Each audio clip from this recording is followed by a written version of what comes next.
of course, examples from India or the global south, from countries such as Africa as well, of smaller farmers banding together into a cooperative or into a small business are perhaps more relevant to our part of the world than large industrial farms. Absolutely. In fact, large industrial farms have their own environmental consequences. But this is where one of the other products that has emerged from a city like Bengaluru, digital public infrastructure. There were panels discussing that.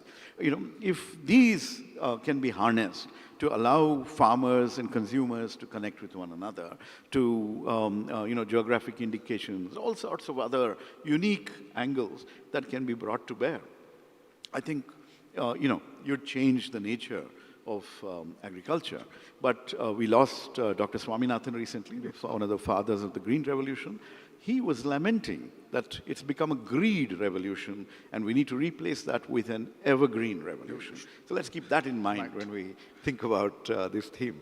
Yeah. On that happy note, the hope for an evergreen revolution, thank you very much, Professor Gada. Thank you. Thank you so much to the moderator and, of course, Professor Gowda. If I could invite you for a photograph, please.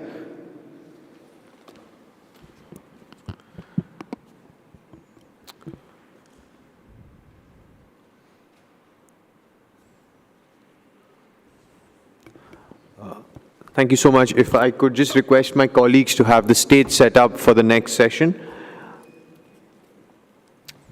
In the meantime, since we do have a room full, I'll repeat my housekeeping announcement. We do have the airport transfer agency set up a desk outside. They have a banner there as well. It's called City Hopper. So once you exit this room and on your right, there is a full desk there. Please do speak to them regarding your airport transfers. They'll guide you. They'll inform you what time your cab will be available and where. So please do speak to them. You've also received an email about this late last evening, so check your inbox. The travel desk will be here till about, I think, 2 in the afternoon, and then they will move to the hotel. So they will also be stationed at your respective hotels, at the Southern Sun Cullinan or the Waterfront. Please do speak with them. There is also a publication that we've launched at the Cape Town Conversation called Cape Town Chronicles. You can grab a copy outside. This has been edited by my colleague, Dr. Malancha Chakravarti, and of course, Lukhan Yunir from the Mbeki Foundation. It's an ORF Mbeki Foundation publication. So please do grab a copy of that as well.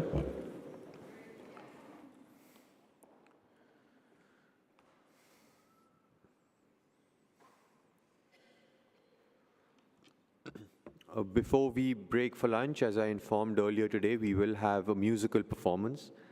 This has been very kindly organized by our colleagues from the Think 20 in Brazil. So be ready for some samba and bossa nova.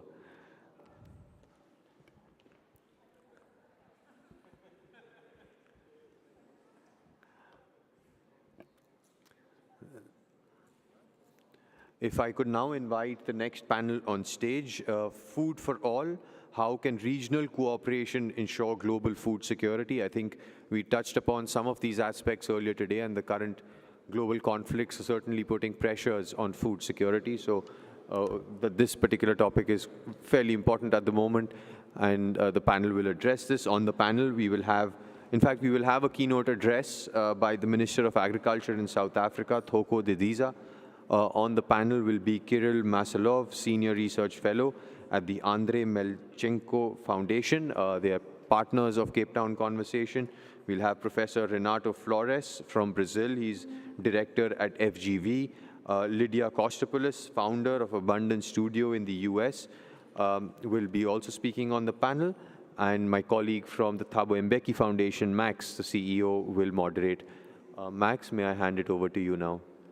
Shub, thank you very much. As Shub has indicated, my name is Max. My surname is Bolkwana, and I'm a farmer. So the discussion, as you can understand, will be a practical one. But after all is said and done, we have to come back to the basics. That before we talk about technology, before we talk about data, before we talk about philosophy, before we talk about politics or history, we must eat first. So our discussion is the most basic. But this basic need for humanity is not always available for all of our citizens, especially in the developing countries.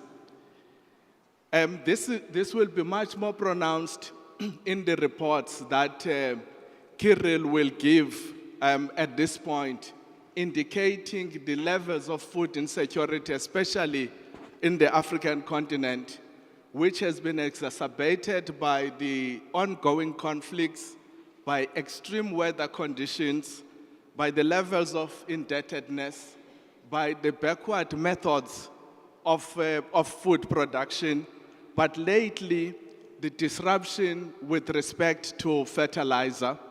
As I've indicated, that our session will be focused on practical approaches in terms of how we're going to deal with these issues. But before we get reflections from my team, the Minister of Agriculture in South Africa, who was supposed to be part of our panel, has sent us a message through the video. If my colleagues at the back can start with that message, and then we will proceed with our discussions going forward. Thanks.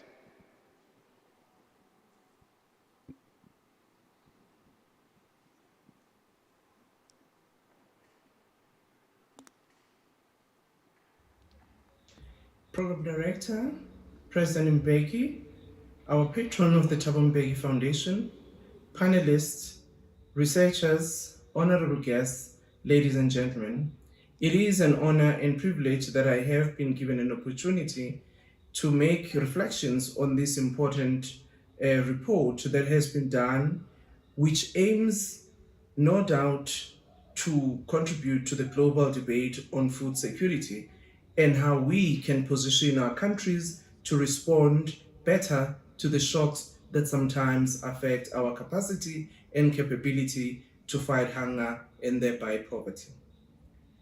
I must from the onset apologize for not being there physically owing to unforeseen circumstances. Program Director, ladies and gentlemen, I've deliberately framed my reflections on the global food security challenges with some emphasis on the African challenge. I do so because global shifts that occur as a result of conflicts, pandemics, and climate change tend to have a notable impact on food value chains. The impact and response will differ depending on strength of policy response and regulatory environments of countries. It might be important for me to just share some lessons learned during the COVID-19 pandemic. The pandemic showed us that responsive policy frameworks avoided situations of large-scale food insecurity. In the African Union, for instance, the Specialized Technical Committee on Agriculture, Rural Development, Water and Environment ensured that member states intervene in such a way that agricultural production needed to continue within the sector, having been classified as essential. Secondly, trade among and within countries needed to continue to open their borders to allow for trade on agricultural goods to support food security. Flexibility and innovation of a permitting system ensured that these can be done with minimal risk. Communications and policy coherence showed its importance during this period. Africa was able to draw from its CAADP framework and look at how these policy frameworks can be utilized as countries build back better from COVID-19 pandemic. Program Director, the Ukraine-Russia war, from which this research had to be commissioned, came at a critical point as countries were rebuilding. The examination of this phenomenon was important as it shows the global connectedness of our economies. The responses by a number of countries on this conflict showed the vulnerability of our food systems. There are approaches that have been taken by the United Nations, such as the Black Sea Deal, that was aimed to allow countries in very even the ones that are in conflict, to assist in the movement of agricultural goods so as to avoid a global food challenge. The lack of clarity on sanctions of agricultural goods also meant countries feared for secondary sanctions if they were to continue agricultural trade and exchange with the countries in conflict. It is for this reason that I agree with this report when it advocates for the removal of agriculture from sanctions. The long-term view on this matter is the local policy space that countries have to continue their productive capacity if they have to survive. It also calls for engagement and partnerships between government and non-government organizations. Another noteworthy point the report raised is the importance of building Africa's fertilizer production capability. We cannot see significant improvement in agriculture while we are exposed to global fertilizer shocks. A number of countries such as Tanzania, Nigeria, and South Africa are already investing in improving their productive capacity in this regard. This needs increased focus. We also need to embrace better seeds and genetics in Africa broadly as catalysts for agricultural productivity.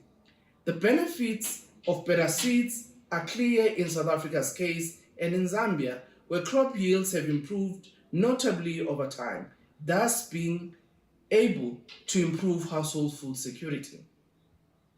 Here at home, the implementation of the Agriculture Agro-Processing Master Plan creates a policy space where government not only works with the private sector, but it can actually partner with communities and labor. This also looks to a dedicated commodity in which partnership can go a long way to contribute to policy. But parties can partner in implementation. Allow me, therefore, to appreciate the work that has been done in producing this report, which will further strengthen our local and global food value chains. I thank you.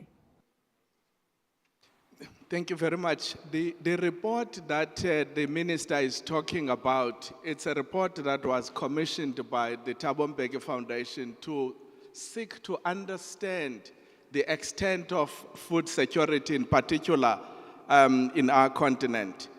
Thankfully, one of the senior researchers that has worked with us on that report is Kirill Maslow, who will highlight some of the findings and the data behind those findings in terms of that report. 4 minutes. Max, thank you so much, and dear audience, thank you so much for this opportunity to present this very important report on these distinguished conversations. We worked on this report for almost half a year in a very close cooperation between Thabo Mbeki Foundation and Andrei Melnichenko Foundation. And what we looked at the food security from the standpoint of the fertilizer market. So as the first step, we took a very careful look at the flows of the fertilizers, at what happened in the market in the last 2 years. And we found, first of all, that it was a huge redistribution of the flows, so all the classical routes were disturbed. And the second is that it was a huge amount of fertilizers. It amounted to 40 million tons just disappeared from the market. Just to give you understanding how large this is, this amount of fertilizers enough to grow the grain to feed 500 million people. So it is a huge, tremendous catastrophe for the market. And we then take a deeper look at the regions and found out that also it's not just was even change in the market. It was the sub-Saharan Africa which was hit the most, because all the fertilizers which removed from the market, they were first of all removed from Africa and from the Asian countries. Then we tried to understand why this happened, and we took a deeper look into the factors behind this. What we found out is that almost half of the volumes can be easily attributed to some objective factors like what Max mentioned, so market disruptions, drought, conflicts, etc. But the other half can be clearly attributed to the sanctions, which is also not a big surprise, because we know that we have sanctions on the fertilizers from Russia and Belarus, potash.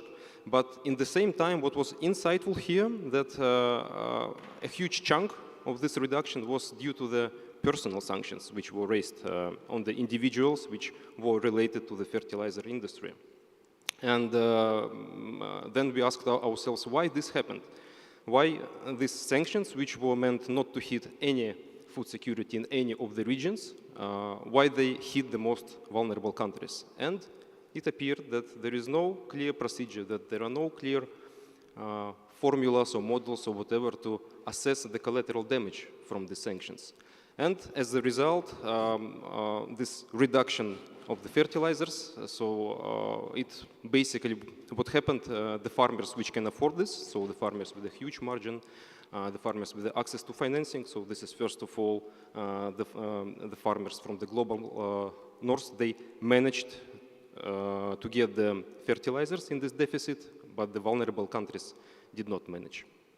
So the result of this is truly catastrophic. First of all, why we are talking about fertilizers here? So we built a model which is very related and coincides in its conclusions with the model built by the GRO agency. It is the agency funded by the Bill and Melinda Gates Foundation, which is also the commissioners of these conversations. So we understood that 1 ton of fertilizers, we estimated how much grain you can grow from this amount of fertilizers, how much calories it can give, and in the end, how much people you can feed. And then we looked at the humanitarian and the economic consequences of this deficit. So first of all, it's people. We have more than 20 million people added in the previous year in sub-Saharan Africa alone, and this now amounts to 23% of the population of the region, which is crazy. Also, we have seen that the Asia was hit a lot, and in particular the Indian subcontinent. So here the numbers are even larger in absolute terms. If we talk about poverty, we have seen in the region alone the rise of the poverty of plus 40 million people in sub-Saharan Africa alone. Estimated damage done to the farmers is $20 billion annually. So because of the lack of access of fertilizers, we have the yields growing, the land becomes more and more depressed, and local farmers, they face these losses every year. Also, we have seen the rise in the food price, and this hit the pockets of the common citizen of the Africa, which we estimated to be a huge number. It's $70 billion. So this basically concludes our analytical and market finding, and we believe that something has to be done to prevent this from happening and to cure the damage which is already done. Thank you very much, Cyril. One of the recommendations from the report is actually the need for the use of technology to be able to close the huge digital divide as far as food production is concerned. And Lydia from the National Security in the US administration has done extensive work in this regard, and she will share what sort of those technologies that we can look at to make sure that we meet our targets of ending poverty by 2030. Thank you so much, and thank you for the invitation to be here. As a consultant for the Joint Special Operations University, I wrote a report on food security and special operations. What we found is that there are many intertwined components inside the food security problem. But just speaking to the technology bits, I'd like to highlight 4 technologies that I think are a big part of the food security divide, technology divide. So one is mechanized harvesting and seed planting. The second one is smart agriculture. Smart agriculture features artificial intelligence, drones, robotics, cloud infrastructure, and connected sensors. Number 3 is new methods of exploring how to do agriculture, such as hydroponic, aeroponic, vertical farming. And then 4 is the advances in DNA editing with seeds to make seeds drought-proof. This is going to be an important aspect in mitigating and managing the climate change. And then fifth, which I find quite interesting and advanced, is the new methods for satellite agricultural monitoring. I spoke with a company that works on hyperspectral satellite imaging, which is basically images from satellites that are able to see through plants and be able to see how much nutrition they are absorbing. And this is in turn to be able to monitor from space all of the fields. So these are the technology divides that I see growing that I think we should address. Thank you very much. And then we're going to come to Professor Renato Flores. He has indicated that agriculture is a practical subject, and he wants to share with us some of the practical examples in response to the crisis that Kirill was talking about. Thanks, Prof. Indeed, Mr. Chairman, thank you very much. Because you know, when we come to meetings like this, we listen to a lot of one must, one should, one needs to. And so when you come home, it's as if you had visited several medical doctors and you come home with a long list of prescriptions. Take 5 investment pills every morning, 1 teaspoonful of climate finance, eat more technology, sleep digitally, and practice every day 10 green push-ups and a lot of innovation aerobics. Well, in my small think tank, we try to go to concrete examples, as the chairman said. So I'm going to present 3 examples which take place in Africa. We are in Africa. And of course, if I'm going to present the examples, I have to name the agents. But I'm not doing propaganda, and I'm not claiming that these are miraculous solutions.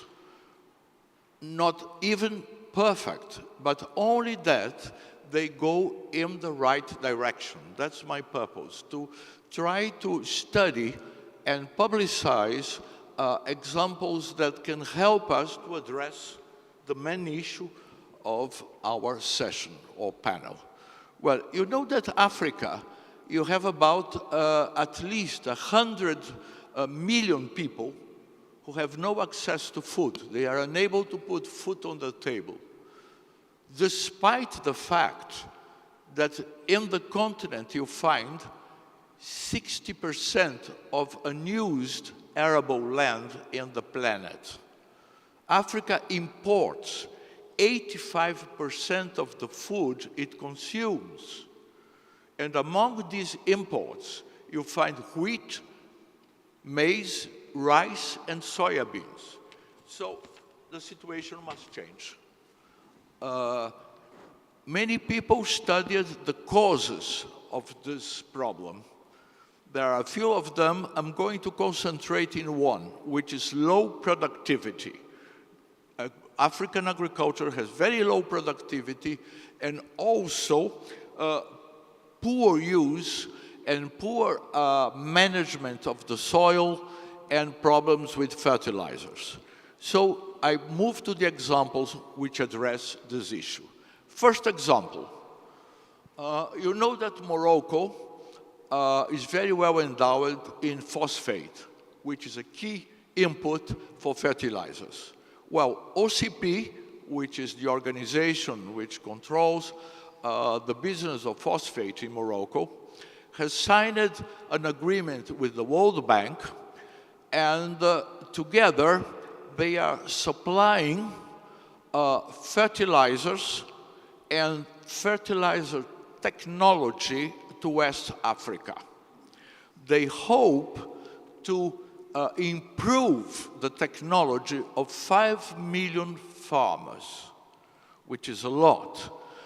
It's very interesting because together with better access to fertilizers, they do a mapping of the soil and try to identify the best fertilizer for that crop and that kind of soil, as they call customized fertilizing. Also, within this initiative, they are going to build up a regional center for soil health and fertility management.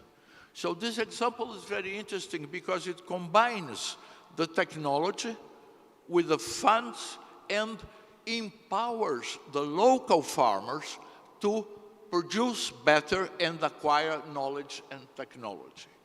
Second example, intra-trade in Africa, depending on how you compute it, it's between 14 to 16% of the whole African trade. Well, this is too low, and one of the things you can do is to dynamize, increase trade between African countries in food. Recently, it was signed a very important free trade agreement, which is the African Comprehensive Free Trade Agreement. And one of the purposes of it is exactly to increase the amount of intra-trade, especially food. But then you need money. Well, the Arab Bank for Economic Development in Africa, which is a bank which uses finance which comes from outside the region, okay, and was initially addressed to the countries in Africa which were closer to the Arab culture, has opened up a very interesting funding line in which they fund equity, pre-equity, and debt funding for small agricultural business. Also, they try to help them with finance to get into value chains and improve exactly intra-African trade. You think that why they only trade 14 to 16%? Because there still are a lot of non-tariff barriers, and also there is a problem in payments. You have different currencies, you have exchange rate volatilities, and transfers are very expensive. So one of the lines developed by the Arab Bank is to lower the cost of the payment transactions. So it's an interesting, very simple initiative, but address concrete problems. Third and last example comes from my country. In my country, we have a top applied agriculture institution which is called Embrapa. Embrapa has developed several technologies for tropical agriculture, improving crops and related things. So Embrapa has the technology, needs the funds. So the example is similar to the first one, which in development cooperation is called trilateral cooperation. So Embrapa allies with providers of funds. One of the examples, it's not the only one, for instance, Japan, through their Minister of International Trade and Investment, they have an agreement with the Embrapa, and they fund agricultural development in new areas, remember the 60%, in new areas in Africa, in which Japan puts the money, Embrapa brings the technology, they study the soil, they devise the best crop for the soil, and they train the farmers. They have a system, a very interesting system of mini labs in which you put a lab in an area where you have several plantations and crops, and the mini lab helps them to analyze productivity, to see how are the seeds, what you can locally improve and all that. This is another very simple example and which has been very successful in a few African countries. Of course, when you do this, whenever there's another problem, as the chairman knows, whenever you deal with unused land, you have property right problems. This is another problem with African agriculture, which is not, I'm not going to address. But I just want to highlight the three examples as three positive initiatives. We talk about so many sad and awful things that I think it's important also to transmit to publicize positive initiatives, very simple, that should be replicated and also should encourage other institutions to create their own concrete solutions. Thank you very much. Prof, thank you very much for your provocation. I just want to go back to my other two panelists before I allow everybody to speak and with further provocations. Prof has raised the issue that Africa is home to 60% of the arable land, but it is also home to the potassium salts, it's home to the nitrogen, it's home to the phosphates.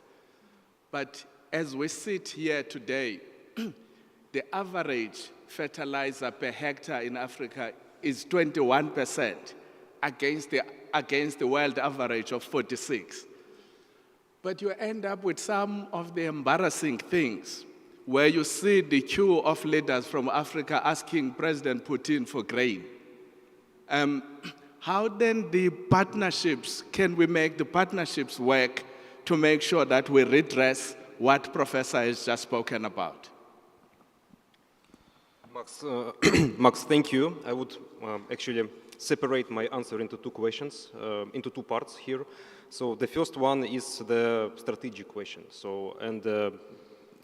It's important that Africa becomes self-sufficient on these items. So as a striking example, among all the crises which I described in my session, we can see that, for example, Nigerian nitrogen fertilizers, they actually increased the export to the Europe when Africa was suffering from the lack of this fertilizer. But another part is actually we need to think about the damage which is already done. It is clearly described in the report. And here we believe that our report should be discussed further on other platforms, and with the help of our valued partners, Thabo Mbeki Foundation, we believe there are some ways to move it further to cure the damage which is already done. Thank you, Max. So my company is called Abundance Studio because I have an abundance mindset, and I want to apply that to your question. So you talked about aid and you talked about partnerships. I think that when we look at food security and the amount of problems it brings in terms of migration and food insecurity, there's a lot of opportunity with technology, but also strategic partnerships and strategic aid. What I mean by strategic aid is grains perhaps may not be strategic, but what could be strategic is an exchange of knowledge to help grow the next generation. Specific mechanized tools to make agriculture more efficient. This can help people create more harvests on their own without having to receive aid of that kind in the future. And then in terms of partnerships, I really think that there's a huge opportunity to bring knowledge into the country and also labs to experiment in the context, for example, of South Africa or other countries in Africa. And in this sense, again, looking at the youth and thinking how is the next generation of farmers going to be created with the new tools, digital, technological, et cetera. So I think strategic partnerships in those spaces are going to be key. Could I add something? Just, we should not forget, I was talking about the shoulds.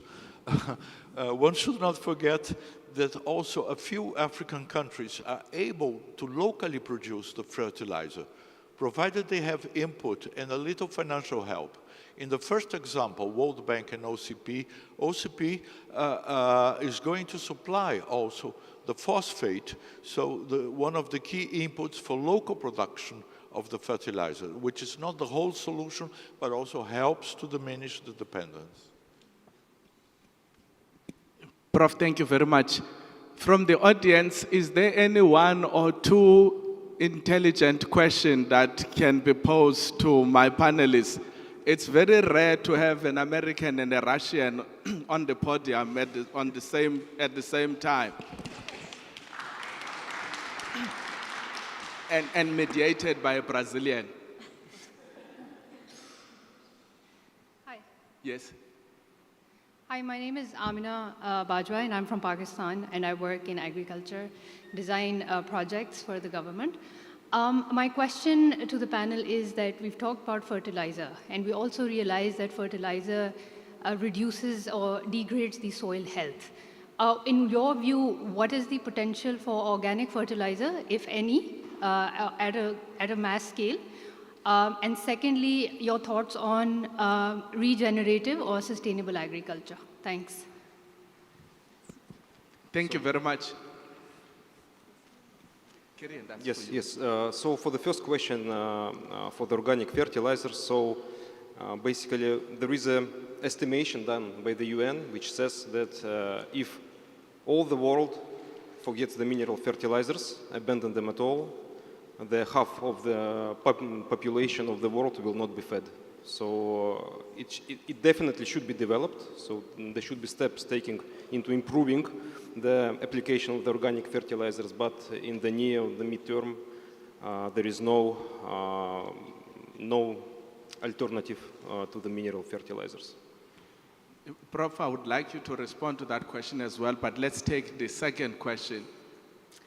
Thank you very much for this excellent discussion. Geopolitical question, since we have a Russian and Brazilian participant, and we have a very important year with Russia hosting the next BRICS and Brazil hosting the next G20 summit. Are we going to witness the new, let's say, commodities powerhouse bloc that would be the BRICS plus bloc starting with next year, similar to what we saw with OPEC, which was and still is a powerful bloc for energy commodities, but now food commodities will be, of course, the big thing of this in the next decade. So are we going to witness a new powerful food commodities bloc with BRICS plus, given the fact that Brazil, Russia, India are really very important food producers or exporters, and China is practically the biggest importer of this commodity? Thank you. Thank you very much. I suspect, Ambassador Suklal, you must make a note of that question. You and Shamir must answer that question specifically.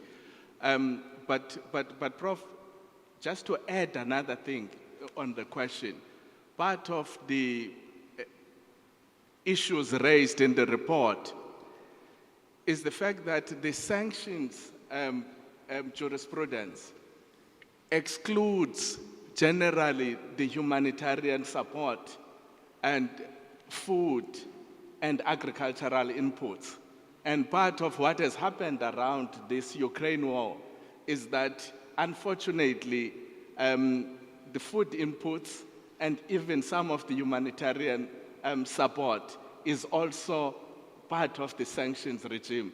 I would like to have your comment on that, but answer that question specifically about how is Brazil going to lead us to have a better world around this food issue? Well, if I understood, because you are addressing complex issues.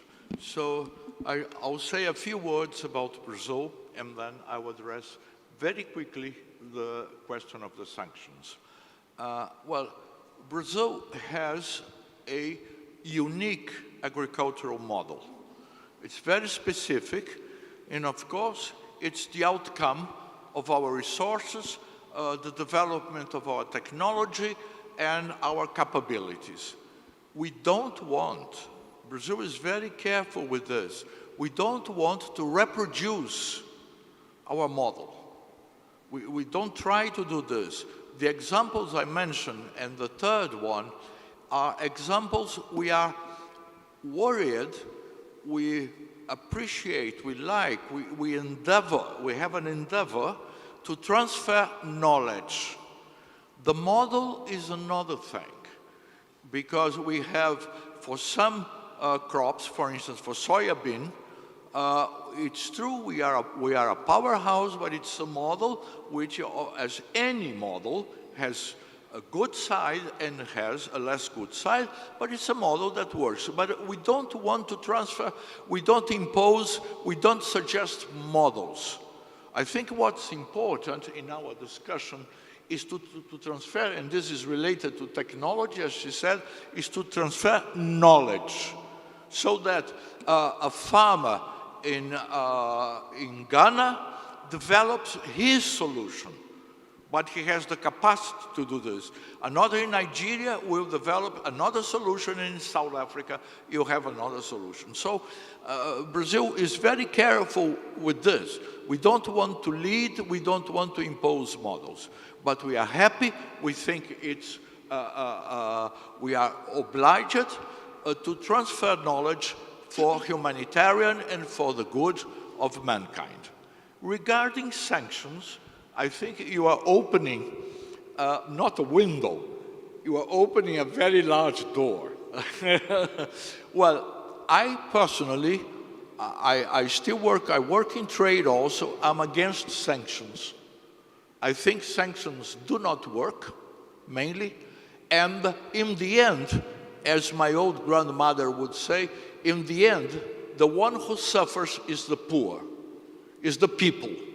Because the powerful, they can bypass the sanctions, but the people suffers.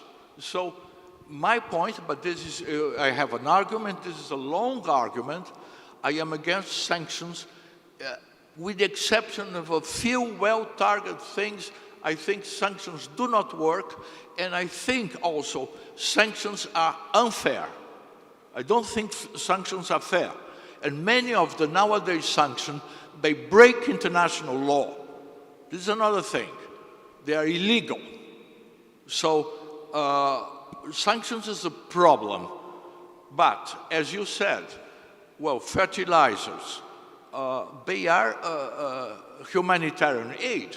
People need food, and to grow food, they need fertilizers. So there must be an effort, and then here I think there should be a joint effort to provide aid and to provide the means so that international conflict doesn't damage the flow of food inputs. This is difficult, but I think here there should be joint action to take food out of sanctions. If you agree with sanctions, sanctions is another discussion, I think food should be outside. I think it's unfair, and many times it is illegal. It must be warned up. Thank you very much, Prof. Lydia, I think it's quite clear these matters are complex, but I just want to ask an unfair question. What will be your parting shot that will leave a positive view that this crisis or pending crisis of food security can be solved? Yes, it is a very complicated issue. I think that there are more people who want good things than bad things. And so just as you pointed out about the nationalities on the panel, I believe that I don't think that the American people or the Russian people want war or suffering, and I hope that we all get back to putting all of our energy in the food security issue. That said, I think that the civilian population wants to improve their lives. They want jobs. They want to be able to put food on the table. And so I think that there is a huge incentive to create partnerships of value to both sides. And so that's kind of where I see the opportunity. Universities thinking about jobs for the next generation, education for the next generation, and public-private partnerships, so thinking about companies. Companies also need to collaborate with universities, and every single company in every single country needs people in their labor force. And so I think there's incentive to do good. So it can be gloom and doom, but I do think that there's incentive driving us forward. Excellent. I think a similar question to you, Kirill. What is your parting shot? Sorry? What is your last message? So for the report, as I have already said, so we are very proud to work with you. We are very fascinated with the catastrophic events which we have found in this report, and we do hope to continue to discuss it on different platforms and bring it to another level with the help of your distinguished foundation, Max. Thanks. Prof, in my culture, the last word is normally left for gray-haired people. In terms of taking this discussion forward, how do we make sure that it becomes one of the central issues in the agenda of G20 as Brazil is going to be taking over in the next year? I fully agree. And we've been discussing climate change, green technology, green finance, that's so very important. But as I said this about 1 week ago in Abu Dhabi, without food, you can't be green. The first thing is to eat. You need clean air, oxygen to breathe, and then you need food. So I think sometimes the priority has been reverted. So my message is, let us put food first, and then we have the other problems. The other problems are very important, are crucial, but food comes before. It's more important. That's the message. Prof, thank you very much. You've been such a disciplined panel. Thanks a lot for your insights. And I think this discussion is going to continue until the next G20. Thanks a lot.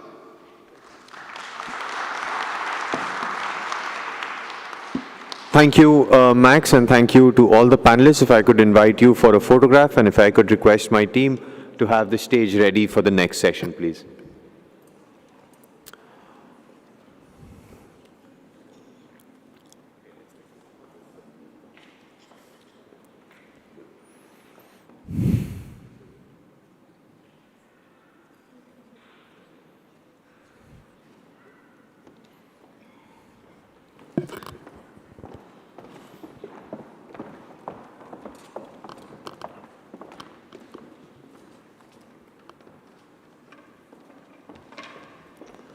The next session is critical and inexorable, scripting the agenda for South Rising.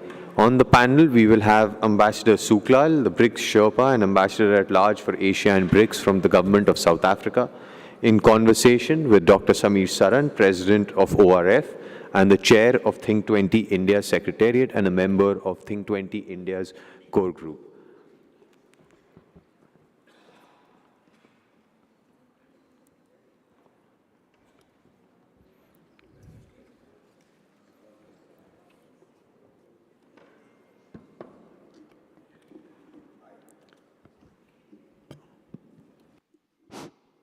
Yeah, I think it works. So thank you so much for being with us for the last 2.5 days, and congratulations for surviving a marathon of discussions and debates, which I think have been truly enriching. The viewpoints, the perspectives, the diversity of speakers, and turning up in such large numbers on a Sunday when the weather outside is so lovely. It truly demonstrates a commitment to the most important issue that we confront, fixing the world ahead of us. And one of the most important players to get the world right in the future are going to be countries that have the largest stake in it. And those countries are commonly, or rather collectively, referred to as the Global South. They may not be similar. It's a very heterogeneous group. There are differences in political ideologies, in economic approaches, in their development pathways and situations. And we are going to try to talk to a very, very wise person who's been handling this matter for a very long time on this whole new phenomenon of the South that is rising, a South that is more visible, a South that is more vocal, a South that is more defiant, and a South in many ways that is now going to have the largest contribution in future growth of that we will witness in the coming decades. And to discuss what events external to this collective means for these countries, and to discuss the politics within this collective and what it does to reaching consensus on some issues, we will discuss, we have with us Ambassador Anil Suklal, who is the Sherpa of BRICS for South Africa, someone who was responsible for a very successful BRICS summit. He under-promised and over-delivered. I remember meeting him at the BRICS Academic Forum. He was very modest and very careful in making big promises. But when you came out of the summit, you saw that the BRICS looked a very different group. And Ambassador Suklal was perhaps the architect of this transformation that has taken place in 2023. But besides shaping the BRICS agenda and the BRICS outcome, it is fair to acknowledge that we are meeting in Cape Town also because of this man. We reached out to Ambassador Suklal. We told him that it's important that we create a southern dialogue out of South Africa, of the global south. And he jumped on it. And he connected us to the Mbeki Foundation. He was, in some ways, he was the priest that blessed the marriage between ORF and the Mbeki Foundation, made sure that we were able to partner together and bring all of you here. So first, please join me in applauding him for his effort to make the Cape Town conversations possible. Now I've done the nice part. Now let me ask you some tough questions. So, Ambassador Suklal, I want to ask you, first, the big grouse that the Global South has with the existing power structures. People complain that the existing power structures don't accommodate others. They are trying to contain the rise of others. They are trying to sometimes ensure that the cost of development or the cost of growth becomes more expensive. There are complaints we have with the existing system. Some would argue that there are countries within the Global South that have now adopted the same policy.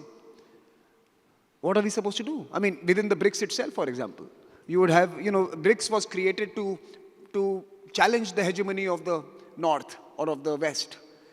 There may be some hegemons within the BRICS itself. What are we supposed to be doing? Well, firstly, thank you, Samir, for convening us here under the banner of Cape Town Conversations with the ORF and the Thabo Mbeki Foundation. Let me acknowledge President Mbeki, President Sirleaf Johnson, and President Nasheed, and all of you. Look, I don't think BRICS is any different from any other grouping. It's not a homogeneous group. It's a highly heterogeneous group. But within the family, you have giants. Mm-hmm. And these are emerging giants. If you look at the pre-industrial world prior to 1810, India and China dominated the global economic space. We know the history of what happened to these countries, including the African continent and where we are. The Global South didn't rise suddenly. It didn't come to the fore because Jim O'Neill coined this term BRIC. He coined the term BRIC, not BRICS. That has been there for quite some time. President Mbeki spoke of the Bandung Conference, and I think the Bandung Conference laid the template for South-South cooperation. The NAM, the G77, and China that followed, and naturally, we had to also get together, given that with the founding of the G7 in 1975, it became an elite group that addressed issues of concern to the global north, and the global south remained marginalized. With the end of the Cold War, we thought there would be an opportunity for the world to have a more equitable approach in terms of development. But what we saw, the further marginalization of the global south and the north still determining what is in the best interest for all of us. Now, of course, it was important for us from the global south to come together in some formation. And this evolved. Firstly, IPSA was formed in 2003, and eventually we formed BRICS. Now, within BRICS also, you have emerging powers. China has now emerged as the second largest global economy. India has just overtaken the UK as your fifth largest global economy. And by 2050, it's predicted that China, India, Brazil, and Russia will be amongst the top 10 global economies. Now, we are all jostling for space. Like you have the contestation for power within the global high table, those existing global hegemons don't want to make space for new entrants. We have to elbow our way to get a seat at the high table, and that is what we are doing through BRICS. You do have contestation within BRICS. I think that's natural. If you look at G7, it is also a highly heterogeneous group. Same if you look at the EU and other formations. But I think within BRICS over these past 15 years, we have found a mechanism to put the larger picture on the table as the major agenda and bracket our points of difference. Mm-hmm. And that has worked fairly well. We do not allow bilateral differences to dominate the BRICS agenda. And I think we have found a fairly good formula amongst the 5 of us. Of course, with the 6 new entrants, we'll also have to find a new mechanism of how we continue the cooperation without diverting our interest and our attention from the core values that BRICS want to champion in creating a more inclusive, equitable global order. And I think that you will continue to see rivalry within BRICS, as you will continue to see rivalry between BRICS and other major powers. You would have seen earlier this year, as we were preparing for the summit, perhaps this year BRICS received more global attention than ever before, and we were constantly being pitted as a counterforce to the G7. Of course, that is not what we are. But of course, the BRICS has become a powerful grouping, a powerful voice, not just the 5 countries. The mere fact that you saw 60+ countries assemble here in Johannesburg for the BRICS summit, that was also a very powerful message of the global South coming together. And I must say, my theory is the success of the BRICS summit laid the groundwork for the success of the G20. Because I think the world took note of what happened in South Africa and the powerful voice, not just of BRICS, but of BRICS Plus, in terms of also what Antonio Guterres said at the BRICS summit, that the world, the developed world, must do more to address the frustrations of the global South. Secondly, he said that the reality of 2023 is not reflected by the current global governance architecture of 1945. The current world reality is far different, and we need to address this. In fact, he used very, very strong terms that the Bretton Woods institution, the UNSC are outdated, irrelevant organizations today, and that's coming from the UN. So I think BRICS is on the right track. We shouldn't allow ourselves to be detracted, but at the same time, I think it's important what I call the way the North relates to the South in terms of the arrogance of power. I think it's very important that BRICS countries, as you grow in stature and as you have a more influential role in shaping the new global architecture, this arrogance of power doesn't settle into our mindset. And we start doing the same thing what the global North is doing to us with our fellow countries. In fact, President Hage Geingob asked these questions at the BRICS summit. Will you start behaving like the global North once you become powerful? And we said this is not what BRICS is about. And I think the important point is that within the working methodology of BRICS, we work on the basis of consensus, and I think we've been able to maintain consensus, and we work on the basis that all partners are equal. Even when we created the new development bank in 2016, China was very keen to pump far more capital into the bank, and we said no.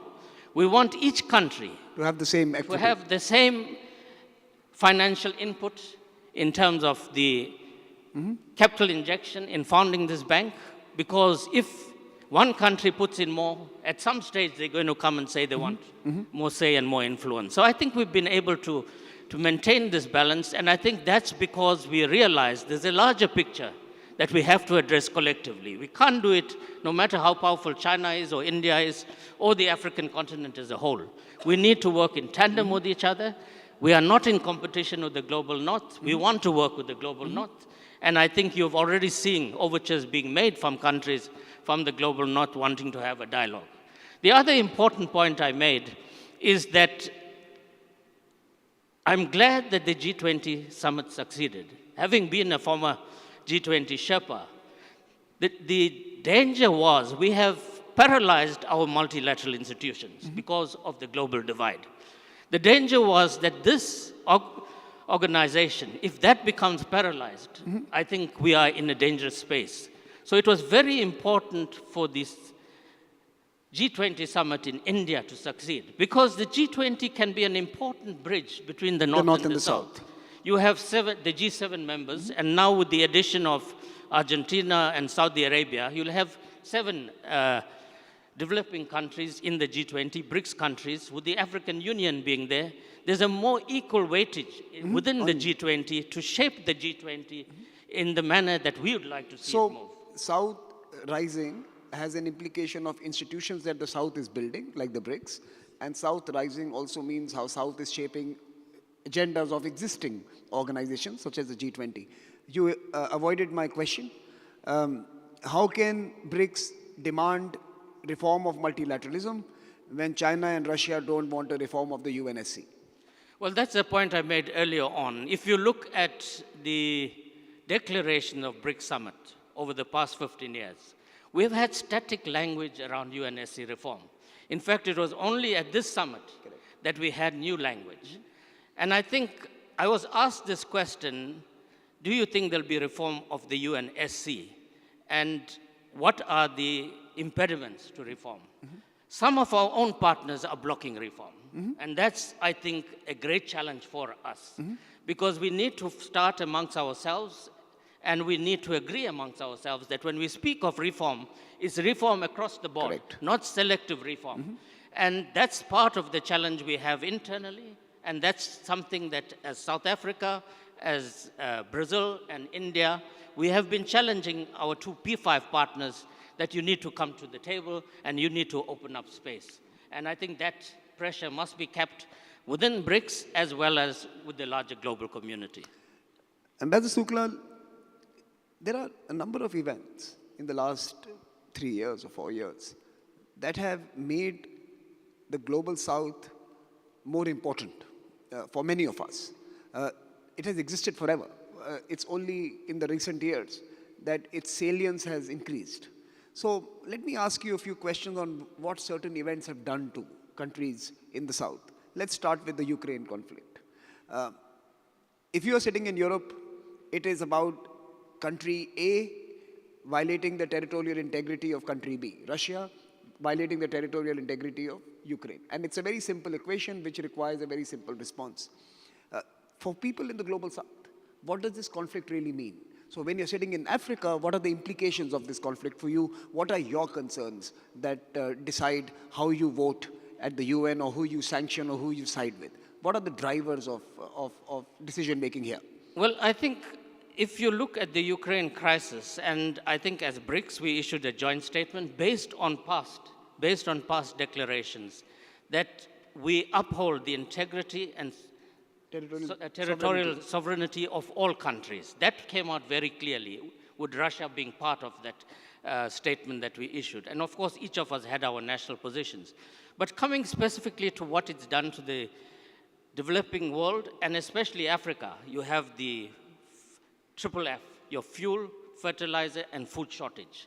That is why you had an African delegation going to meet with Zelensky and President Putin to speak about the impact this is having on the African continent. Because we are always, as the African continent, the hardest hit, whether it was during the pandemic, whether it's the Ukraine war. The implications is more for us than other parts of the world. And I think this is something we have to also address as a collective, that your foreign minister, Dr. Jaishankar, put it very nicely when he said when Europe has a problem, it makes it the world's problem. When we in the developing world has a problem, then it's our problem. And I think this is the disparate disjuncture that you're seeing in terms of how the world, especially the developed North, deals with these. And I think you're seeing the same. The billions of dollars being put into armaments and weapons in upholding Ukraine. And yet when you come to the situation in Gaza at the present time, or the plight of refugees in other parts of the world, some lives are more important than other lives. And I think this is what we are fighting against. There has to be uniformity of approach. And I think this has to be the central pillar of the Global South, working with BRICS and our partners in the Global South, that when we are speaking of creating a new international order, a new international architecture, that it must be underpinned by the core principles of equality, inclusiveness, and truly, when we speak of leaving no one behind, it mustn't be a catchphrase that we adopted in 2015 when we unveiled the SDGs, because we still leave the majority behind. And I'm saying this, that within BRICS, we also have to address this, because it's a challenge for us amongst ourselves as well. So we've covered Ukraine, and you kind of also brought in the Hamas situation and the Gaza situation into your response. I'll come back to that a bit later if we have time, but let me ask you about the second development of this decade, the pandemic. And some would call access to vaccine becoming one of the drivers of how the South felt vulnerable, excluded, disenfranchised in many ways. What did that do to this continent? What did the experience during the pandemic, how did that experience shape your approach to internationalism, partnerships? Well, I think what the pandemic provided us an opportunity, because the pandemic didn't care from which part of the world you were. It was a crisis for all of us. But the manner in which we responded, it was an opportunity for the global community to come together to preserve life, irrespective from which part of the world, what nationality, race, or whatever. But that didn't happen. All it did is expand the fault lines. And I think this is where the frustration of the Global South was seen, that we had to basically beg for access to vaccines, while countries like Canada had 5 shots per person. And they were dumping it into the garbage cans. Absolutely. So again, it's the value of life. Life of those living in the Global South, living in Africa, Latin America, is not that important. So we first take care of our own and forget the rest. And I think that's why countries of the Global South, India was a leader in that, in your Maitri vaccine campaign, where you started sharing vaccine with the Global South. And it also forced us to look at our own production capacities, our own research capacities, and become more independent and not dependent on the South, because it showed up our vulnerabilities very sharply. But I think that was a positive development. We came out of this pandemic much stronger, putting systems in place for Africa, for the Global South, and working with our partners in the Global South to address issues that impact on us and where the North see that they are doing us a favor. We don't need favors anymore. The South has risen, and we have realized that we can collaboratively work together and address our own needs without being given aid that has preconditions. You mentioned that you have to jostle for room in the multilateral system, in global affairs. No one gives it to you as an endowment, and it is something that you have to work for. There is a line of thinking that suggests that the Global South, while it is risen in stature, in economic relevance, in political stature, it is still lazy. It is still not propositional. It is still not building institutions, building frameworks, building solutions for key issues, including climate change, for example, or technology governance. Would you agree that we have perhaps focused more on reforms of existing structures, which are difficult, and less on building new structures that are more relevant to these times? NDB being a sole exception, the New Development Bank being a sole exception. Do you think it is time we invest more on putting new structures in place, new institutions in place? Well, I think that's the direction we have to go. There's no appetite for reform. And when you look at reform, it's selective reform, again, that favors the Global North. There's no real appetite to reform our multilateral institutions, to reform our global financial architecture. And that's why I think it's important for us to create our own institutions, to rewrite the rules of engagement. We were not party to that process. But we have this opportunity, and you are right, we have momentum at the present time. I think we are more together now than we have ever been as the Global South. There's an opportunity. We spoke of the G20 presidencies of the three or four countries over the next few years.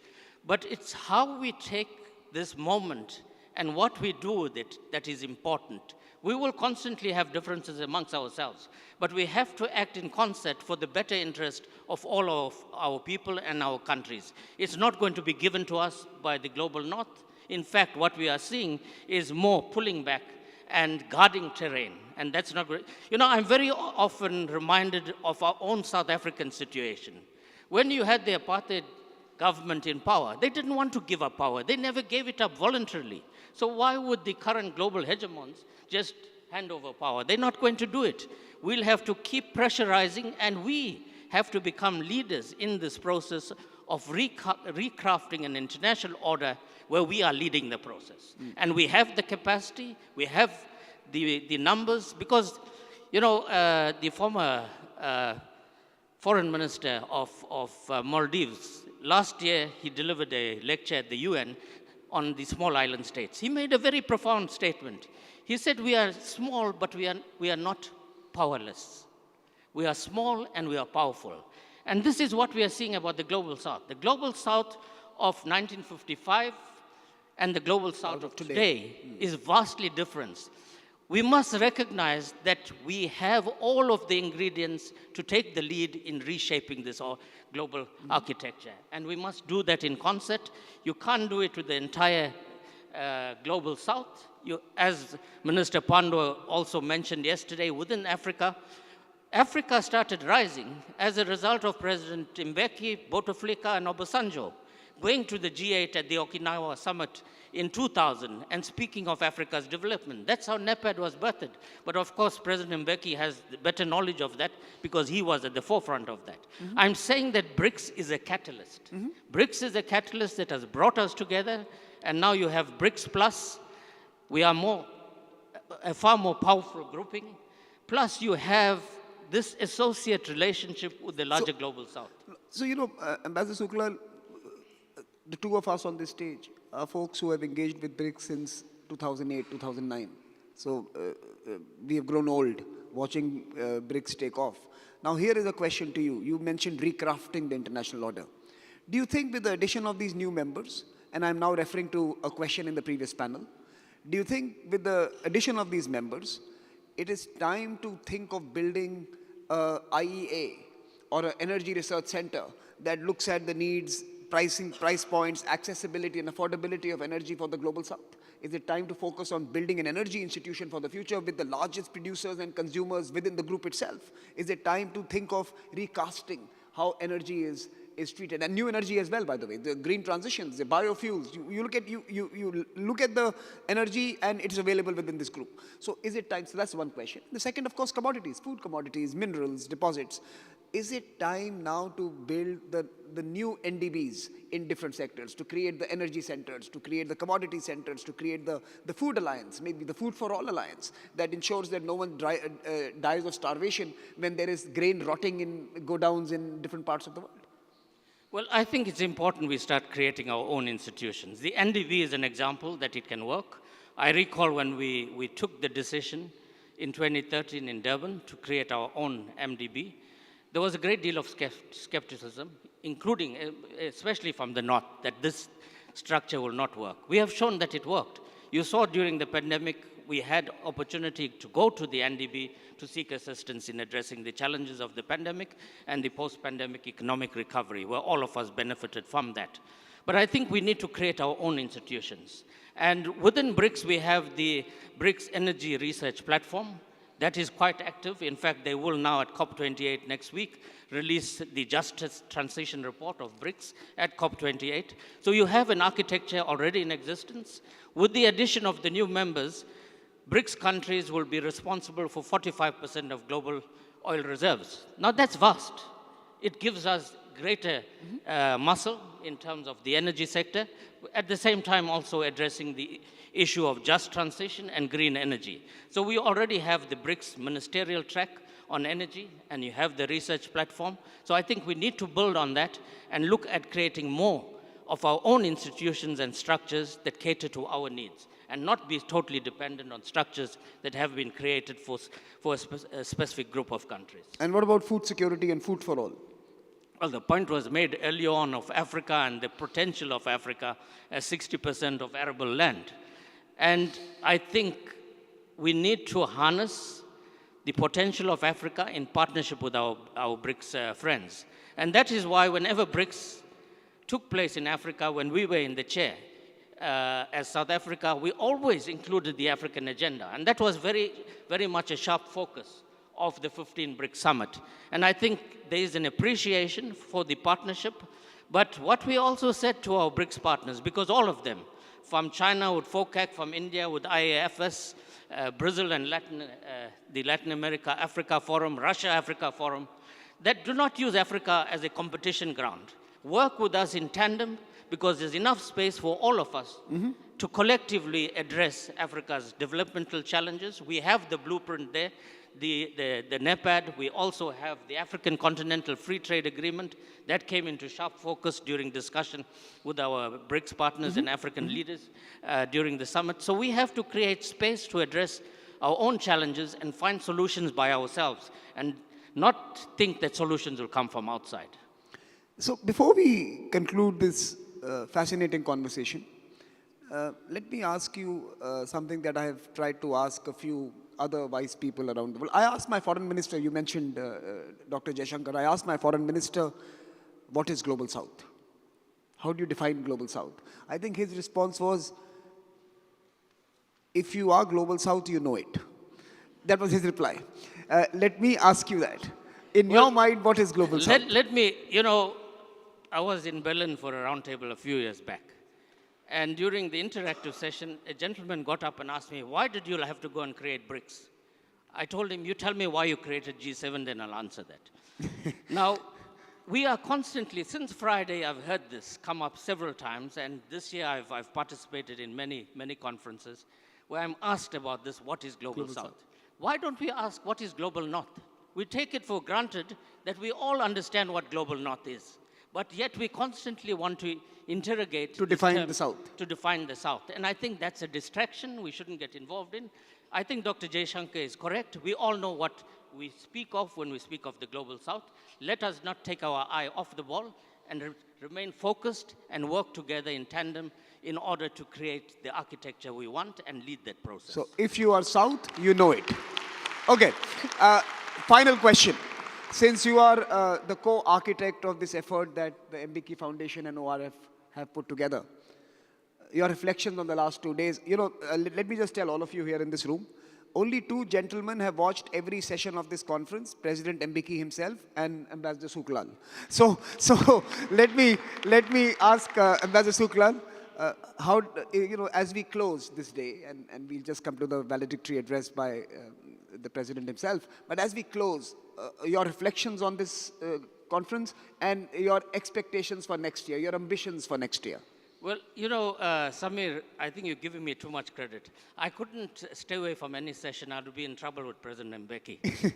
So therefore I had to be here. But that aside, let me firstly say, whenever I attended Raisina, and Raisina is such, I've seen Raisina grow and become such an important platform. And you have many other such platforms in Asia, in Latin America, and in Europe. What troubled me is that we didn't have such a platform in Africa, where we can meet in Africa, bring global friends and experts and voices together with African leaders and reflect not just on the challenges for Africa, but the challenges of the Global South and the challenges of the international community as a whole. And I think this is what Cape Town Conversation is. And I want to thank you and President Mbeki for giving us this opportunity to have our own structure and our own platform to address the critical geopolitical, geoeconomic, and financial issues that impacts on all of us. And I think we've had such rich discussions since Friday. And I was saying to colleagues, next year you're going to have a problem because you'll have double the number of people wanting to come to this platform because of the vibrancy in it, and it's not a talk shop. Because as you have stated, you're going to have a policy brief coming out of this that will be fed into the G20 of Brazil's presidency. When we meet next year, it will be on the eve of us taking over the presidency of the G20, and I think it will be a timely intervention. So thank you for this platform. So ladies and gentlemen, like I promised you, one of the wisest and most thoughtful practitioners, someone whom I've learned from a lot over the years. Thank you so much for your partnership, for your leadership, and for helping us put this together. Ladies and gentlemen, Ambassador Suklal. Thank you so much. Thank you.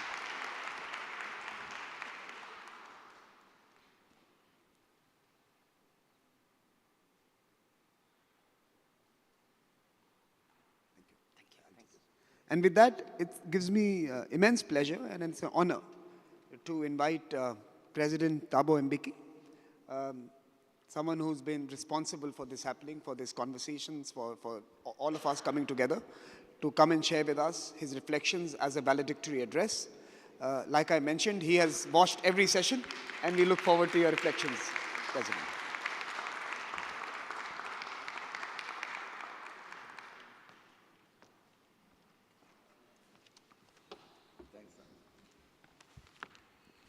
Thank you very much. Samir, thanks a lot.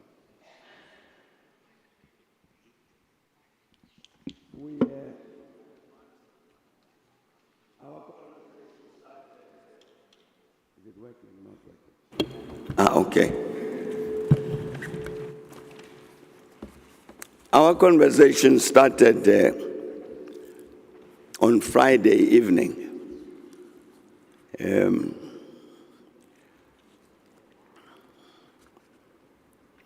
So that was less than half a day. And we're finishing today now, probably half a day. And yesterday we had a full day from the morning till night. I'm mentioning that because looking at this program, I've counted 22 sessions. Professor Flores raised this thing earlier. And sometimes you come to a conference like this, it's like when you go home, you feel like you've come from a whole series of consultations with doctors who said have so many pills in the morning and change in the other, and all of that. So in this day and a half and a bit, there's been a lot of knowledge that we've shared.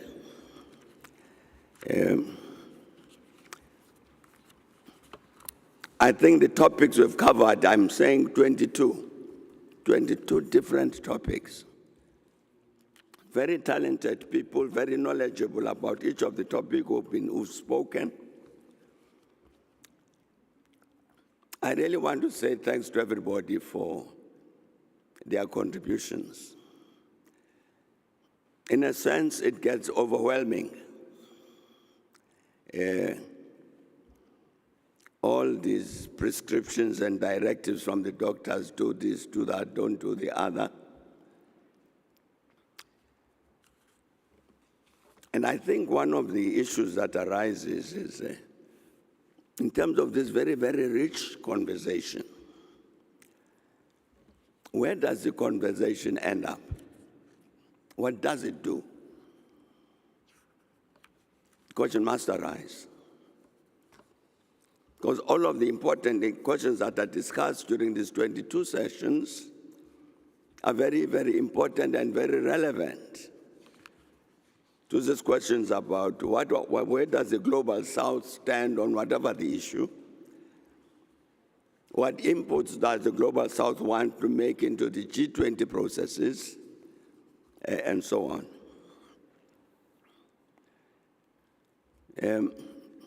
In the 90s,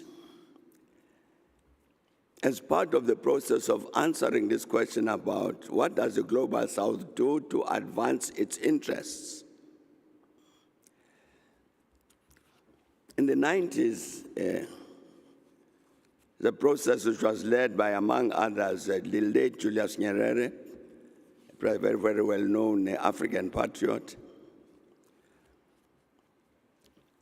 which led to the formation of what I think is a very important South-South institution.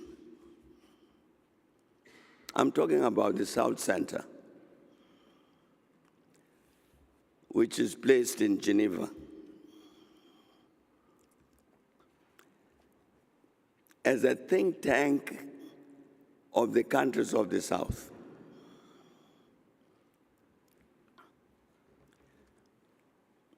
I'm mentioning this because the ambassadors of the South in Geneva, their daily task is to engage with the issues that we've been discussing here for this day and a half and a bit. Because there, as everybody knows, you got the WTO. So all of these matters have got to do with global trade. What are the interests of the South with regard to trade matters globally? Where should we be? They are discussed in Geneva. So you got this, I'm saying these ambassadors of the South were all there in Geneva, and their task is to discuss these issues in a very practical way to negotiate with the global North. This is what we, the South, want to do, and so on. WHO is there. The Human Rights Council is there. A whole panoply of all of these organizations, of these global institutions. When India and South Africa decided in 2020 to ask for a waiver with regard to these intellectual property rights, so that the developing countries could produce their own vaccines to deal with the pandemic, the negotiations took place in Geneva. And the South Center had to again act as the think tank to support those processes, started by India and South Africa. I really am saying all of this to say I think it would be very, very good if processes of this kind that we've had fed into an organization like the South Center. The South Center all the time is looking for inputs from all other think tanks from the countries of the South to empower them to be able to discharge their responsibilities to the South Diplomatic Corps that is based in Geneva. I think it would also be very, very good for Brazil as it leads this G20 process to engage the South Center to say, what are the principal issues that you people are dealing with daily with the North? What are the urgent issues? What are the problematic ones? To help to formulate the agenda of the G20 in order to help the countries of the South in this daily struggle that goes on in Geneva about the matters we've been discussing here since we met. I'm saying that I don't think we should lose the richness that's been generated during the days that we've been here. Let it be part of the instrumentality that helps to change the world to address these challenges of the South. Let's empower these ambassadors of the South who are sitting in Geneva. I'm saying their daily task is to make sure that they advance the interests of the Global South, sitting face to face with the Global North. They're all there. I must say that I'm making this plea in part because currently I chair the board of the South Center. Last time the last time we met was in September. So we have to look at the totality. What's the work that has been done in the last 6 months?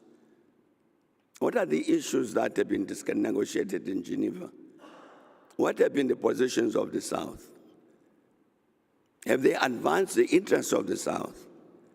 What is it more that needs to be done? Who else should be engaged in the world in order to assist us in this daily battle that the countries of the South are engaging every day to achieve these objectives that have been set in important meetings such as this Cape Town conversation. So I wasn't asked to say, to move a vote of thanks. So I'm not moving any vote of thanks. But really expressing appreciation for all of the inputs that have been made. If I'd been asked, well, maybe I will be asked, Ambassador Suklal, they might ask me, next time we have another session like this, I would reduce the number of sessions. Not 22, maybe 11, maybe 10, maybe 8, maybe 3. There are certain principal challenges that the countries of the South are facing. In a very practical way. I was saying yesterday on Friday, when I was speaking at the opening here, that there are countries of the South who have said, let us bring back to the global agenda this notion of a new international economic order that was agreed by the United Nations General Assembly, but died. And one of the reasons it died was a very interesting summit of the North and the South, which took place in Mexico, in Cancun, in 1981. And one of the interesting inputs made in that summit was by President Reagan. In these speeches that are on the internet. And you had the leadership there, 20, 25 people, North and South. Indira Gandhi was there, Reagan was there, Trudeau Sr. was there. And you read the speech by President Reagan. And President Reagan was basically saying, what the United States believes in is a free market. And this is how it operates. So this idea of yours of a new international economic order can't fly. And that's part of what killed that. I'm saying countries of the South are now raising it again. Because next year is the 50th anniversary of the adoption of the UN Declaration on the new international economic order.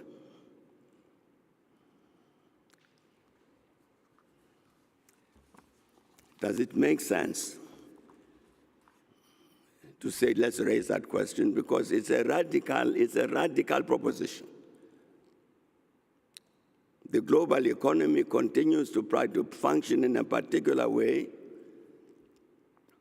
which does not necessarily advantage many countries of the South. We need this other approach. And Reagan says, no, we don't. The market will solve all these problems. I imagine that as our colleagues raise this technical question, as they have raised it, again, let's resurrect the new international economic order. President Biden is likely to respond in the same way as Reagan.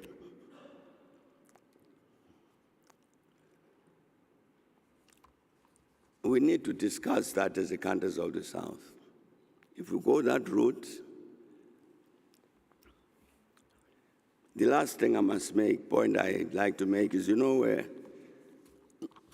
as part of the work that was done, for instance, by the G77 plus China, and all of that, it was then agreed that the WTO, you'll remember this, to have the Doha Development Round. It's very related to the new international economic order. Let's have the Doha Development Round. And all of us know what happened. The Doha Development Round to attend to the matters of development so that the international trade system focuses on this matter. Is it achieving development? You remember it was adjourned without any decisions because there could be no agreement. So the demands of the South with regard to the reconstruction of the international trading system so that it addresses this matter of development, it got paralyzed. One of the issues you remember was the matter of food subsidies by the developing countries, which they were refusing to remove. And in the end, the Doha development round was adjourned sine die. That means a demand, a very important demand of the countries of the Global South. The decision was, with regard to your demand, we'll consider it another day. What day? Sine die. But thanks to everybody for their participation. I think this great richness, rich information that has been gathered in this short period, we must make sure that it feeds into this process of the continuing struggle, daily struggle, to make sure that the demands of the South actually emerge victorious. But thanks to everybody. Thanks.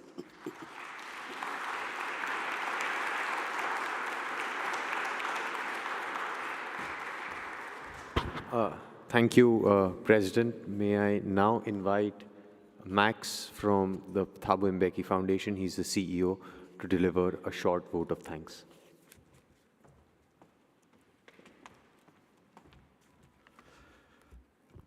Mr. President, we are adjourning this meeting, and we are not adjourning it sine die. We will meet again here next year in November. But on behalf of the hosting organizations, the ORF, Think 20, and the Thabo Mbeki Foundation, we really want to sincerely thank all of you for taking time to be with us today, yesterday, and the day before yesterday. I think all of us are here to make a solemn commitment. That commitment is to expand the frontiers of human dignity. As we do that, all of the deliberations that we've been having, we must make a concrete plan to make sure that in the end, they make life better for the people of the Global South. We thank President Sirleaf Johnson for patiently being with us all of this time, but also providing us with valuable insights on some of the troubling issues of our continent. I'm not sure, President Nasheed, if there is no, you can't go back to the presidency in Maldives. This president has got tremendous amount of energy, and I think it's still required in the leadership. But thanks a lot for being here to give gravitas to this occasion. But we thank for your insights. We wish to thank the policymakers that are here, the diplomats, former ministers and ambassadors who remained with us throughout this event. We also thank the South African government led by Minister Naledi Pandor for helping us not only in terms of the speeches, but the preparations that we have undertaken. In this regard, she had deployed Ambassador Suglal to be part of our organizing committee. We actually did not have any glitches as far as the visas and the travel is concerned. And thanks a lot, Ambassador Suglal. And I think now you're part of the Thabo Mbeki Foundation if they fire you at DERCO. We also want to thank the organizers, especially our steering team, led by Shub and Pulkit, that have been here not only this time, but on various occasions preparing this. They have been joined in that steering committee by Khoitse, One, and Lucanyo, and I think they've done a sterling job together with their colleagues in the foundations. This event would not have been successful without material support. We thank the Asia Group. We thank the Melnichenko Foundation. We thank the United Nations, my dearest brother Nelson, for coming at a very short notice to input on the agenda and on the support. We will thank the Global Health Strategies, an important partner to fighting the greatest inequities and to improving the health and well-being of many of our citizens, for their support. We were also joined by our strategic partner as a foundation, ABSA, which is a Pan-African bank, which is not only now dealing only with finance and credit problems, as it was raised by Governor Tito Mboweni, but they are committed to be a partner in financing for development in our continent. All our VIPs were driven in style by BMW, and we are grateful to them for the support that they have provided. All of these partners are joining all of you to be members of our global community that we will be working together with for the next foreseeable future. Our friends and partners in the media for loyally covering these events, and I know it's painful to some of them because we were not dealing with dramatic issues, but we were dealing with issues of depth and insight. But these issues are important, as President Mbeki has said. This gives us an opportunity as the citizens of the Global South to influence the global agenda. I want to pay special tribute to my brother Shamir.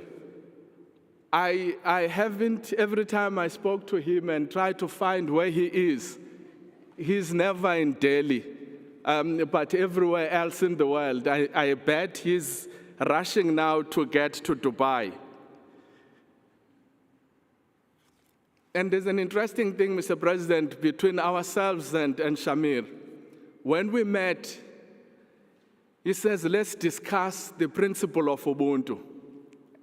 And we went into some detail in this discussion of the principle of Ubuntu. And in the end, we made a commitment that we are brothers and we will be each other's keeper. And the contract that was put before us by lawyers to sign, we threw it away. And he says, I trust you. I said, I trust him. I'll take a risk in you. He says, he will take a risk in me. And I think these are some of these very, very important principles in terms of how we work. But as I sit down, speaking like a politician, I really want to go back to really thank President Mbeki for his patience, for his generosity of sharing knowledge with us, of providing the necessary guidance. In the 3 minutes that he was on stage, he has actually reformulated how are we going to work going forward. And I think the number of issues that he's raising are critical, and as a team, we will take those into account. One of the complaints President Mbeki is making is the long list of topics that we need to deal with. Anga, can you come on stage? If you're talking about the long list of things, President Mbeki is accused number 1. So I have here for my brother Shamir a book that we have just concluded as a foundation. And that book covers letters that President Mbeki wrote from 2001 in January to December 2004. And every Friday, there's a letter that he has produced. So we have compiled those letters into a book form, and we're going to hand over. This is the book is going to be launched at the beginning of next month. There's only one copy that is available, and this is the copy that we hand over as a sign of our friendship and solidarity. Thank you so much. So once again, any one of you that I might have not mentioned by name, it's not deliberate. But we thank our speakers, we thank our moderators, we thank all of you for making this event the success that it has been. And I wish all of you that you can travel safe back home.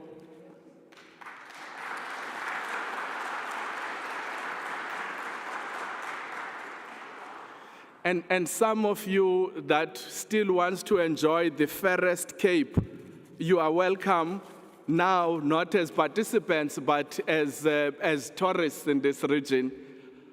We know for a fact that we will meet at this time next year. For now, I'm going to disappear from the stage and ask my colleague Pulkit and Shub to give us the orders as to what is going to happen next. Thank you very much. You've been such a great audience.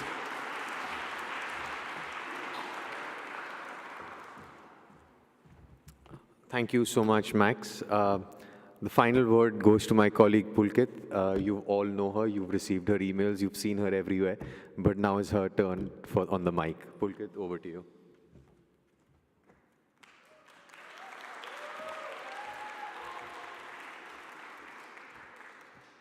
Good afternoon, everyone. I'm going to be echoing a lot of what Max already said, so I'm going to keep it short and sweet. For many of us, 2023 has been a whirlwind year.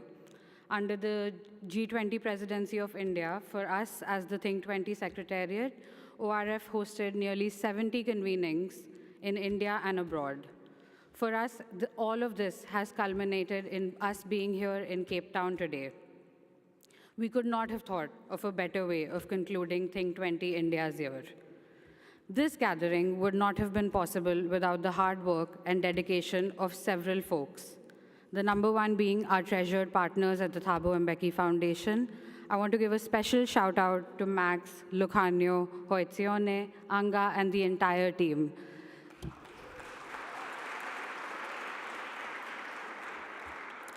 Our gratitude also extends to the entire team at DERCO under the leadership of Minister Pandor and Ambassador Suklal. This conference would not have been possible without all of their support over endless nights. There's a lot of people that have worked behind the scenes. We want to give a special shout out to everyone at CTICC, at the AV Network, everyone that's worked with us over the past couple of months. We also want to thank our partners who made this possible. And I also want to give a special shout out to Sameer Saran. He's the reason we all work as hard as we do. And he's the reason why everything at ORF is a success. A special thank you and sincere appreciation to President Mbeki and, of course, President Nasheed and President Sirleaf Johnson for joining us over the past 3 days. And to the delegates who have joined us from over 60 countries. We hope that the past 3 days were exciting, engaging, and enlightening.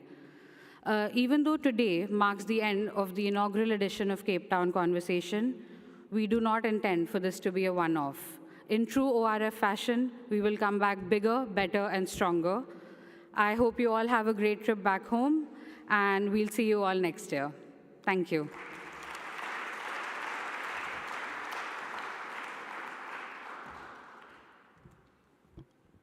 If I could request my colleagues to clear the stage, we do have some samba and bossa nova for all of you. But before that, quick housekeeping announcement. After the band performs, we will have lunch in Hall 5. After that, you're free to enjoy Cape Town. Do check out the waterfront. I did manage to go there a couple of days back. It is beautiful. Post which, at 7 o'clock, we can reconvene again in case you're still hungry. We do have dinner for you and some drinks as well. And this time, no conversation after that. So please do join us for dinner and drinks at 7 o'clock in Hall 5 at CTICC. May I request the chairs be taken from the stage?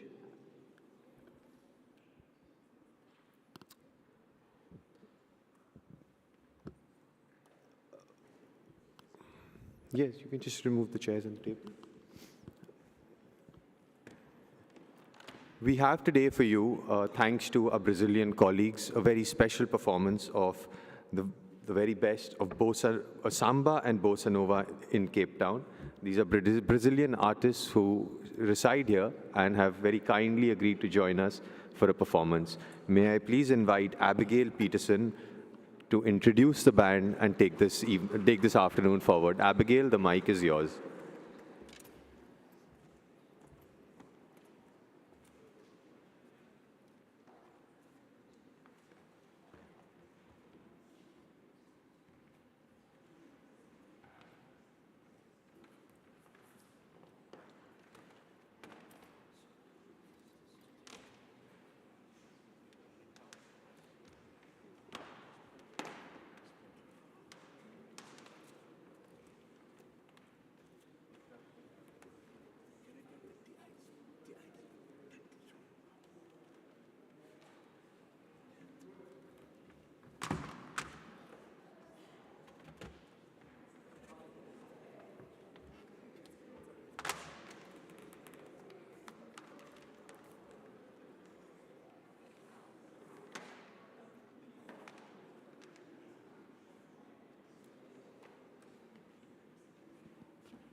Good afternoon, everybody.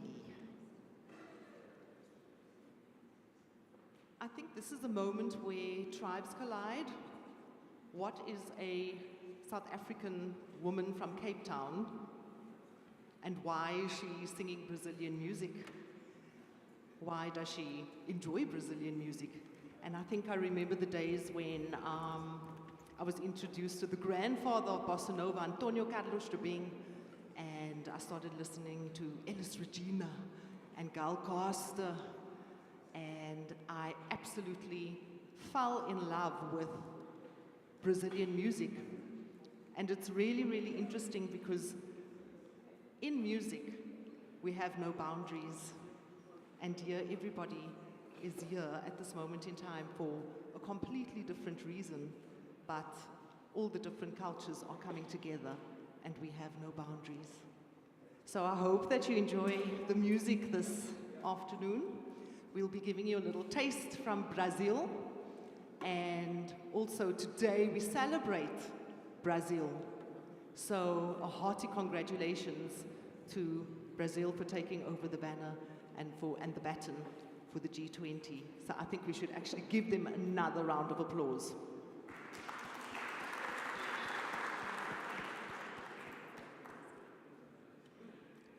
So with my band today, I've got Jared Cortez on guitar.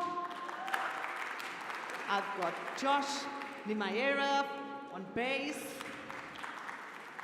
And I've got Jason Ward on percussion. So I hope that you enjoy what we have to offer. Muito obrigada. Thank you so much.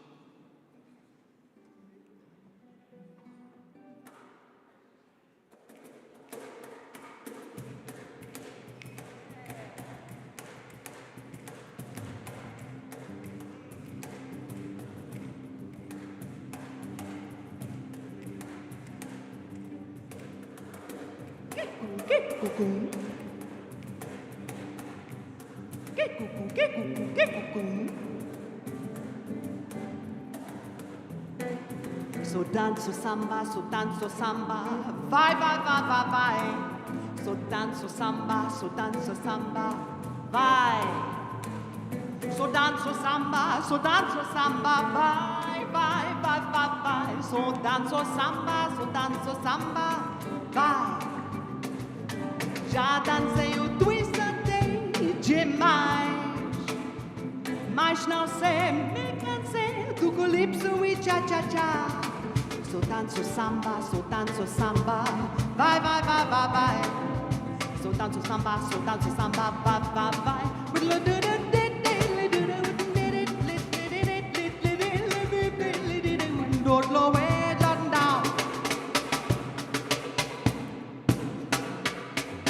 Tall and tan and young and lovely, the girl from Ipanema goes walking.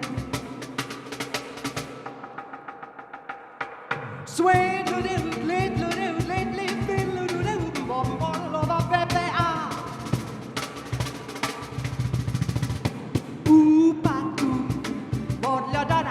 gang, gang, gang,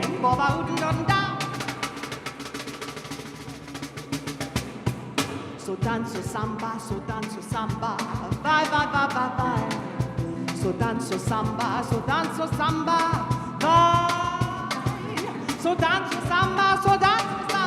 vai, vai, vai, vai, vai, vai, vai. So dance o samba, vai. Já dancei o twist até demais, mas não sei, me cansei do calypso e cha-cha-cha. So dance o samba, vai, vai, vai, vai, vai. So dance o samba, vai, vai, vai. So dance o samba, vai. So dance o samba, vai.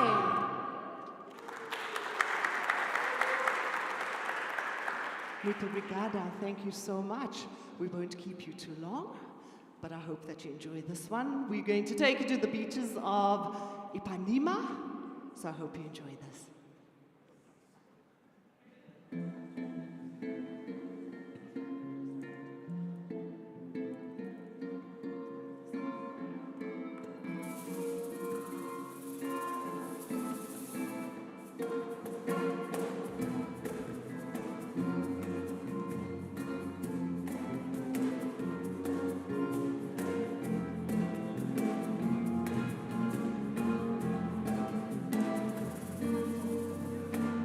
Tall and tender, young and lovely, the girl from Ipanema goes walking, and when she passes, each one she passes goes. Ah, when she walks, she's like a samba that swings so cool and sways so gentle that when she passes, each one she passes goes. Ah, oh. Her so sadly. How can I tell her I love her? Yes, I would give my heart gladly, but each day when she walks to the sea, oh, she looks straight ahead, not at me. Tall and tan and young and lovely, the girl from Ipanema goes walking, and when she passes I smile, but she does not see.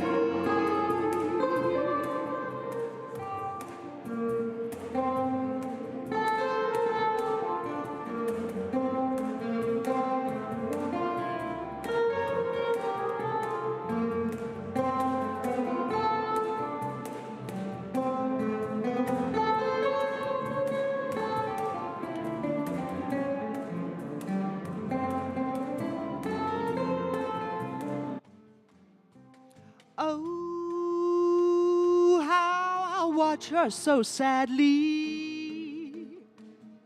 How can I tell her I love her? Oh, yes, I would give my heart gladly, but each day when she walks to the sea, oh, she looks straight ahead, not at me. Tall and tan and young and lovely the girl from Ipanema goes walking, and when she passes I smile.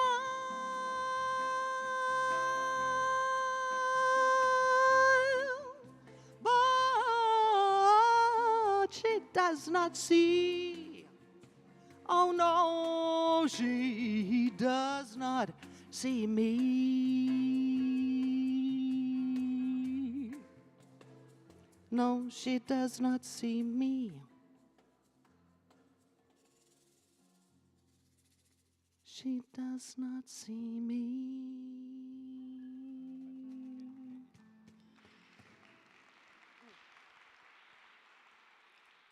Thank you so much. We're going to end with a tune that, in Cape Town, when we mention this particular tune's name, everybody knows it. This is actually such a Brazilian staple here in Cape Town, South Africa. So I hope that you enjoy this.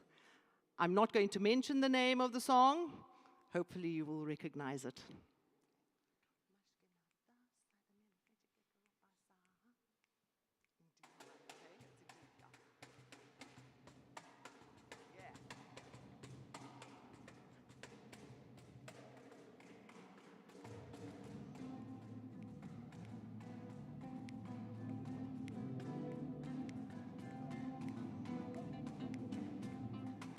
Whoa, ada yo, hoba, hoba, hoba. Whoa, whoa, whoa, whoa, whoa, ada yo, hoba, hoba, hoba. Mas que nada sai de minha frente que quero passar, pois o samba está animado, quero é samba. Esse samba de misto de maracatu, é samba de preto velho, samba de preto tu. Mas que nada, um som como esse tá legal, você não vai querer que chegue no final. Uau, uau, uau, uau.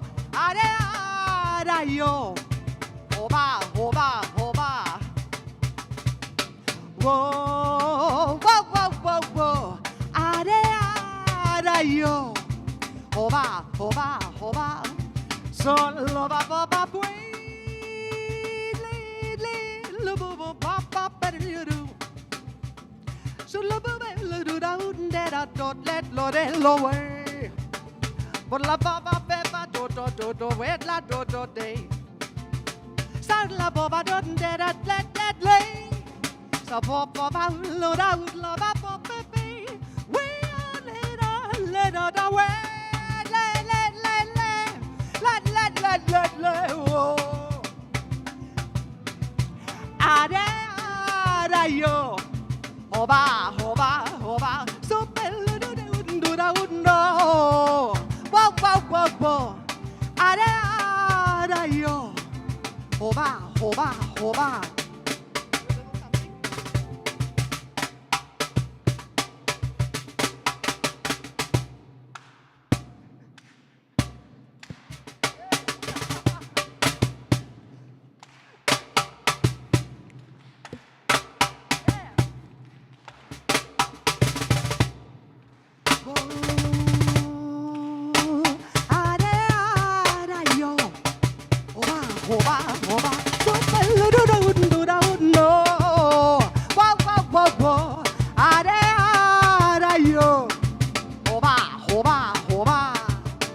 Mas que nada, sai da minha frente que quero passar, pois o samba está animado, quero é samba. Esse samba que é misto de maracatu, é samba de preto velho, samba de preto tu. Mas que nada, somos como esse tá legal, você não vai querer que chegue no final.